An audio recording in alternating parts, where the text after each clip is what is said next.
Is the summertime, and there's always that tendency to leave off important things in the summer. However, we're going to be starting Mark 13 this week, and we're going to be in Mark 13 a total of 5 weeks. That's going to be broken up. We're going to have a missionary guest speaker the first weekend of August, but other than that, we're going to be in this chapter. And why is that important? Well, it's important because in Mark chapter 13, Jesus speaks about two events that are very important. Event number one is the destruction of the Jerusalem temple in AD 70. Now, it's my contention that Jesus is going to talk about that event for the majority of chapter 13. He's also going to talk about something else, and that is the second coming of Christ and the end of the world. So we're going to be speaking about end-time topics in general. Now, there's always a danger in that. The danger is that if we speak about the end times, often we get so excited about the end that we begin to look for all the signs of the end times. And we look for it everywhere. And we get kind of carried away with, could be today, could be tomorrow. Now, I agree. Christ could come back at any moment. But so often if we are fascinated with signs of the end, what happens is that we lose track of being faithful today. That's the danger. And so as we begin to look at Mark 13, I want to point out 5 pitfalls to avoid. And I want you to write these down. You want to take notes in your Bible, I think that's great. Do that. 5 pitfalls that we need to avoid when reading Mark 13. First, there's a tendency to read this chapter apart from the Old Testament prophetic tradition.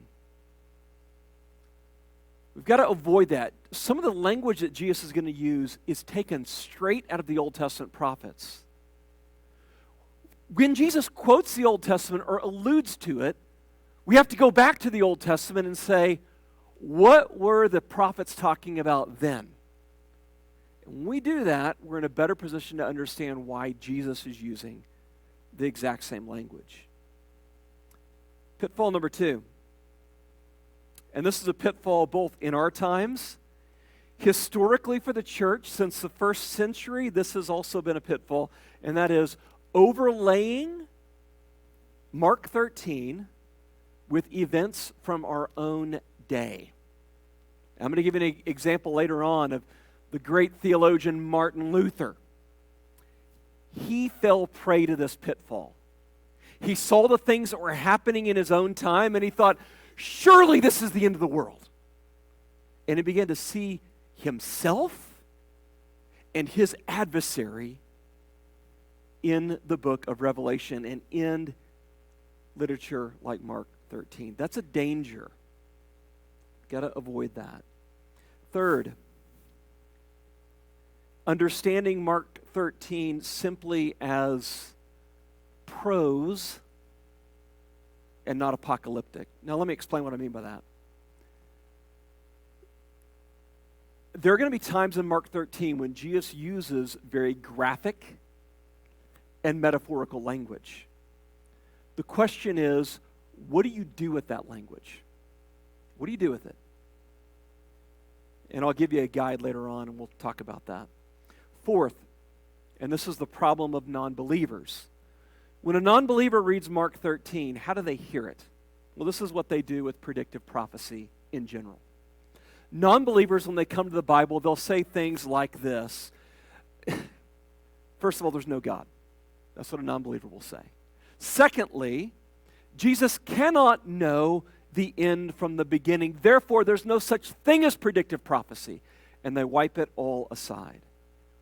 Jesus is speaking in predictive prophecy mode in Mark 13. He can do that because he's God. That was 4, 5. And I want you to skip ahead with me. Go to verse 30 in Mark 13. If you have a pencil or a pen, I want you to circle that whole verse. And let's read it. Truly I say to you, this generation will not pass away until all these things take place. This generation will not pass away until all these things. What are these things? Everything that he's talked about up until verse 30. So the fifth pitfall is to just skim right past verse 30 as if it means nothing. Let me kind of draw you back in for a bit and compare it to an analogy, and then we'll move forward. If you've ever studied the life cycle of a butterfly, you'll notice that butterflies go through stages of development. Begins with the stage of an egg, then a caterpillar, then a pupa, and then the full-blown adult butterfly. So if I'm going to use that analogy and lay it on top of Mark 13, I think Mark 13 is working like this. Jesus is speaking about the egg, the caterpillar, and the pupa when he describes the destruction of Jerusalem and its temple in AD 70. That, if you will, has already happened. So that's Mark chapter 13, verses 1 through 30, already. The last stage of development, the full-grown adult butterfly, is the second coming of Christ, the end of the age, the resurrection of the dead, the final judgment. And that will be verses 32 through 37. And we could label that the not yet. So think about this with me for a moment. Jesus speaks about the already, verses 1 through 30, actually through 31, and the not yet, verses 32 through 37. All right, I know that was a mouthful as an introduction.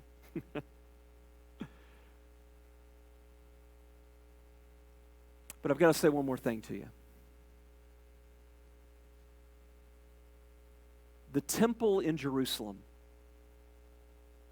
the temple in general, served a provisional, not a permanent function in the history of redemption.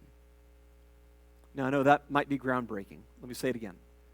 The temple in Jerusalem served a provisional, not a permanent function in the history of redemption. Where was the first temple? Well, if you go back to Genesis chapter 1 and 2, you will find the very first temple, the Garden of Eden. Why am I describing it as a temple? Well, because that is where God's presence first dwelled with man, was it not? That first temple, though, was conditional. In other words, Adam had to pass the probationary test in order for that temple to be ultimate and final. He failed the test. When Adam sinned, he was cast out of the garden. He was barred from the intimate presence of God. Later in the history of redemption, the tabernacle will be built, and Solomon's temple. They were all built off of the pattern of the Garden of Eden. The point of the temple is to draw men and women into the intimate presence of God. That's the point. Nevertheless, even Solomon's temple was a temporary structure housing an impermanent institution that pointed ultimately to fulfillment in Christ. Let me give you an example of this fact. The sacrifices that were offered to the Solomon temple, what purpose did they serve? Could the blood of bulls and goats ever take away sin? The answer is no. You read the writer of Hebrews in chapter 10, verses 3 through 4, he's going to point out this fact. Jesus is greater than sacrifice of the Old Testament. Why? He's the true substance. Only Christ can take away sin. The animal sacrifices in the Old Testament, their only value was to point to Jesus. That's it.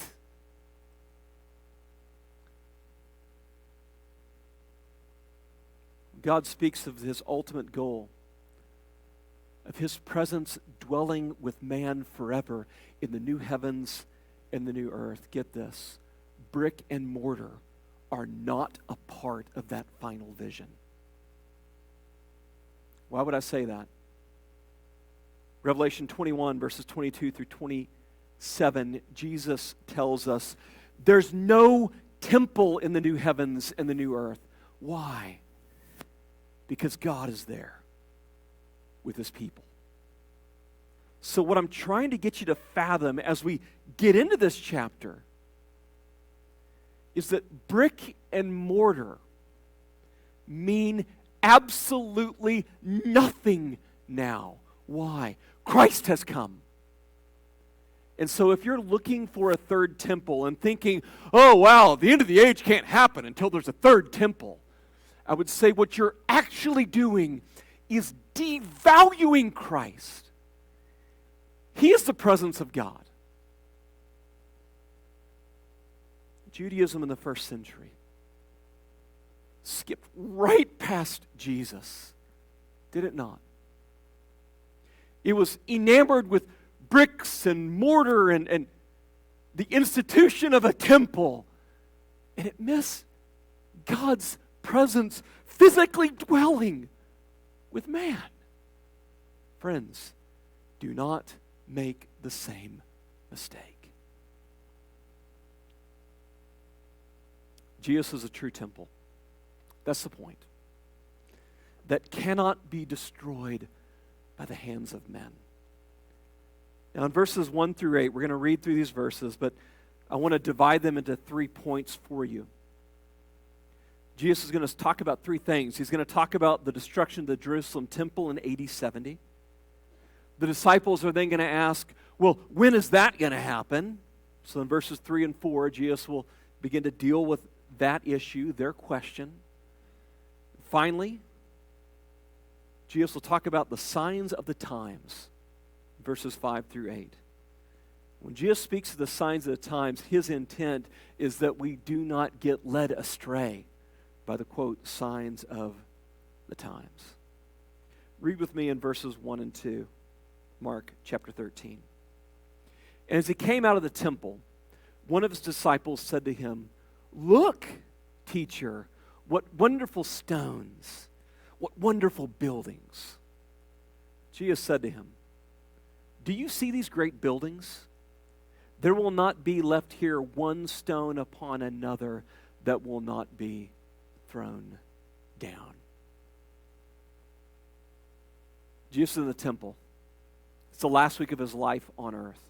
He has been in the temple ever since chapter 11 and verse 11. When we get to 13:1 in Mark's gospel, this closes Jesus' ministry in the temple. It also serves as a judgment against the Jerusalem temple. Again, guys, the disciples couldn't fathom this, but brick and mortar mean nothing. They mean nothing. Jesus has cleansed the temple. He's argued that he is the temple. John chapter 2, verses 19 through 22. God's Son is put on flesh. The presence of God is literally with men and women in their day. But the Jewish leaders missed it. They missed the presence of God. And instead, they loved looking at buildings and structures. The disciples have a similar problem. Did you see that in verse 1?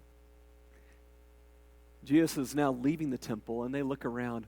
What amazing buildings! What an incredible structure. And Jesus says, not one of these stones will be left on another. All of them will be thrown down. Now again, this is called predictive prophecy. What is he talking about? He's talking about AD 70, the destruction of the Jerusalem temple. Have you ever visited a magnificent architectural structure today? They're all over the world. Maybe you've been to Rome and you've seen St. Peter's Basilica there. And you've been enamored with its beauty, and you think, gosh, this thing is immovable. It's not going anywhere. What a glorious structure. Or maybe St. Peter's was not it for you. Maybe you went to Istanbul, Turkey, and you visited the famous Hagia Sophia that was once a great church and is now a mosque. What a travesty. Or maybe you've been to the Guggenheim in New York, or the Taj Mahal in India, or one of the great chateaus in France, or the pyramids of Giza, or the Acropolis in Athens, or the World Trade Center towers before September 11th, 2001. When we see these great structures, we're blown away by them, and we ask, how in the world could that thing be built? And we couldn't imagine a world without that structure in it. The Jerusalem temple was one of those grand structures in the ancient world. Herod the Great had begun a renovation project on the Jerusalem temple that lasted 46 years. Now, I know down here at the lake, many times we do renovation projects on our houses, right? And sometimes those houses get a little bit bigger. But can you imagine 46 years of building? I think the building committee would be thoroughly annoyed with you if you ever had a project like that. The foundation stones of the temple ranged in sizes. Some of those were 60 feet long and weighed well over 1,000,000 pounds for one foundation stone. When the temple of Herod was finally completed, it was a mountain of white marble with many of its pinnacles covered over in gold. Again, what an amazing structure. As the apostles stare at the temple, Jesus gives them startling news. Again, verse 2. All of this is going to come crashing down. If your faith is in that structure, that building, your faith is in the wrong place. Why is the temple going to be destroyed in AD 70? Well, let me give you a history lesson. In the Old Testament, Solomon's temple looked equally grand, probably much, much better than Herod's temple. However, the Jews in the Old Testament, instead of longing for God, instead of worshiping Him with a pure heart, they began to worship the gods of the nations. In the fall of 586 BC, into the spring of 587, God raised up the Babylonians to march down to Jerusalem and to completely wipe away Solomon's temple from the face of the earth. Why did God do this? Well, the fall of unbelieving nations is due to the judgment of God. Jeremiah chapter 9, verse 11, the prophet speaks of that temple being destroyed, and he says this: I will make Jerusalem a heap of ruins, a lair of jackals, and I will make the cities of Judah a desolation without inhabitant. Shortly before the Babylonians destroyed Solomon's temple, Ezekiel the prophet envisions God's glory, His presence, rising up out of the temple and departing to the east over the Kidron Valley and settling over the Mount of Olives. Solomon's temple was wiped away because of unbelief. The temple in AD 70 will also be wiped away because of unbelief. The Jews in Jerusalem, what did they not believe in? They rejected Jesus. If you reject Jesus, then you're rejecting God the Father, God the Son, God the Holy Spirit. For this reason, when Jesus draws near to the temple in Luke's gospel, He weeps over it. Luke 19, verses 41 to 44. When Jesus drew near to the city, He wept over it, saying, would that you, even you, had known on this day the things that make for peace. But now they are hidden from your eyes. For the days will come upon you when your enemies will set up a barricade around you and surround you and hem you in on every side and tear you down to the ground, you and your children within you.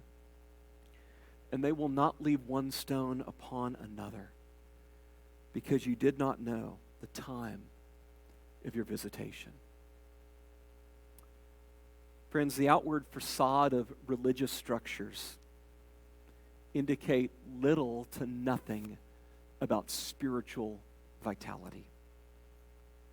What was true of Jerusalem in the first century is also true today. The grandeur of buildings, the size of a church, reveals little to nothing about the spiritual condition of those within it. Now, if we look at Europe as an example, all across Europe there are great cathedrals that have been built, incredible structures, but on the inside they are hollow, they are empty. Why? They are empty because all over Europe, godlessness has spread across that continent, leaving their churches spiritually bankrupt. The same can happen here in our country. You see, if Christ is not the center of the church, if Christ is not the center of the sermons that we preach, of the songs that we sing, of the programs that we have, then we could have a very full church, but a very spiritually empty church. And the same thing can happen to you. You know, you could have all of the externals in place that look like there's spiritual life there. But if on the inside, there's not a heart dedicated to Christ, then all there is dead man's bones walking around. Disciples are shocked. They couldn't imagine life without a temple. Verses 3 and 4, they're going to ask Jesus a question. Let's read that. As he sat on the Mount of Olives opposite the temple, Peter and James and John and Andrew asked him privately, "Tell us, when will these things be? And what will be the sign when all these things are about to be accomplished?" The disciples are often very slow, which is good news for us, because when they're slow to learn, Jesus is going to teach them, and we get to look in and learn. They ask basically two questions of Jesus. They ask the question when twice. When will these things be? The beginning of verse 4.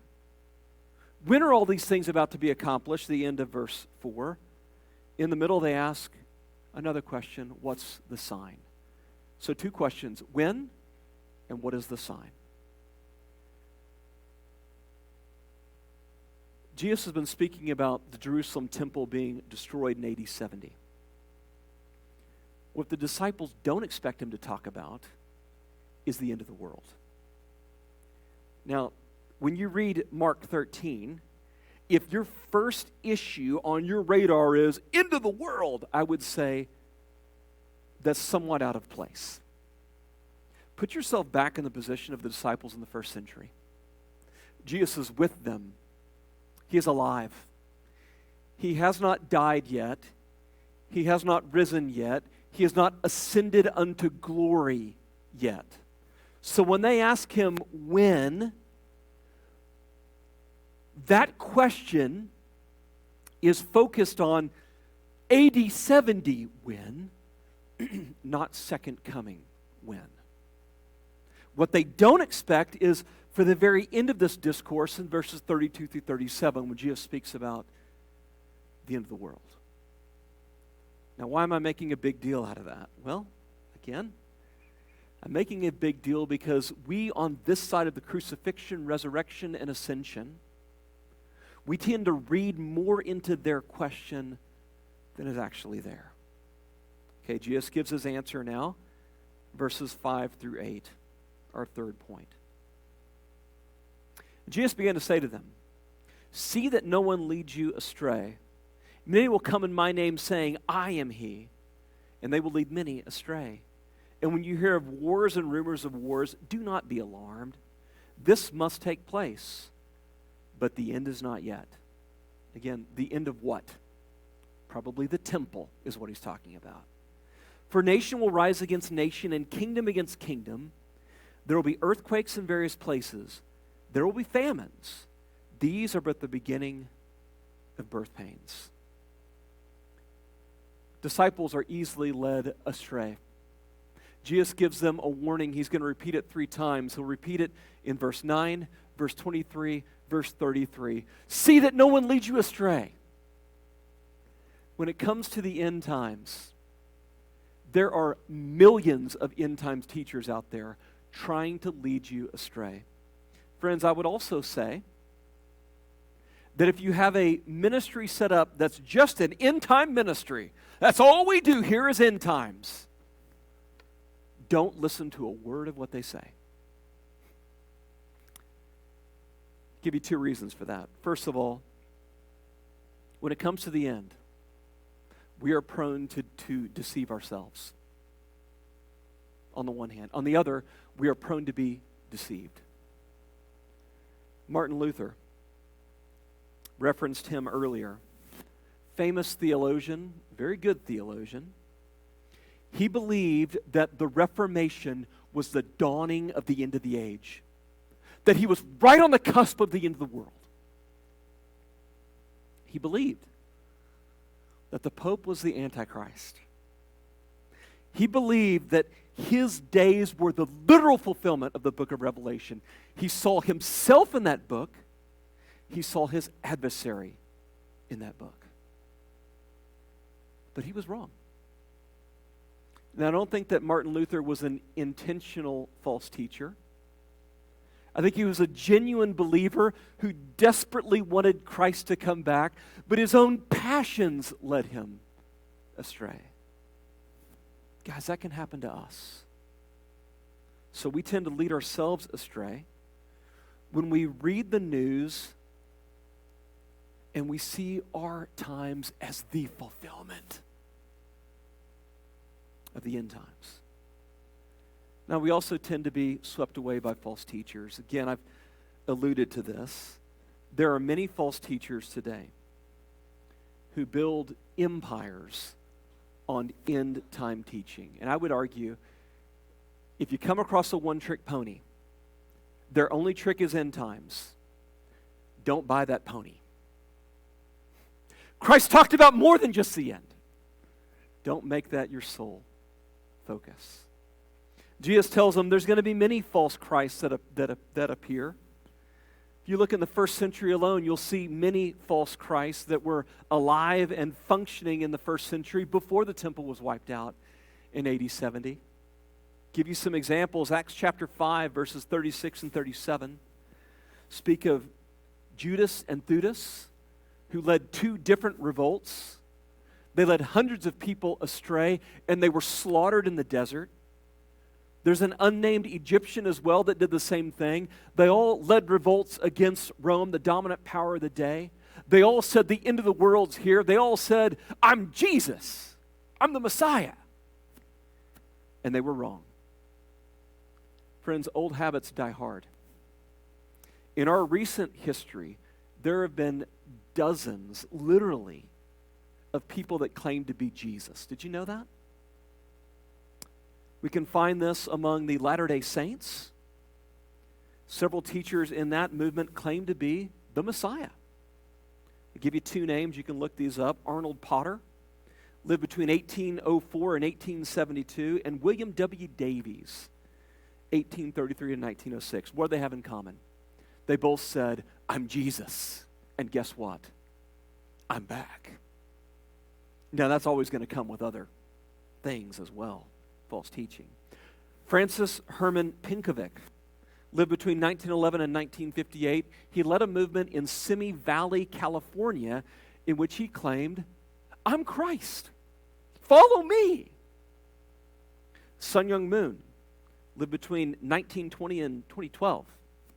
He started a church known as the Unification Church. And what did he say? I'm the Messiah. Jim Jones, you might have heard of him.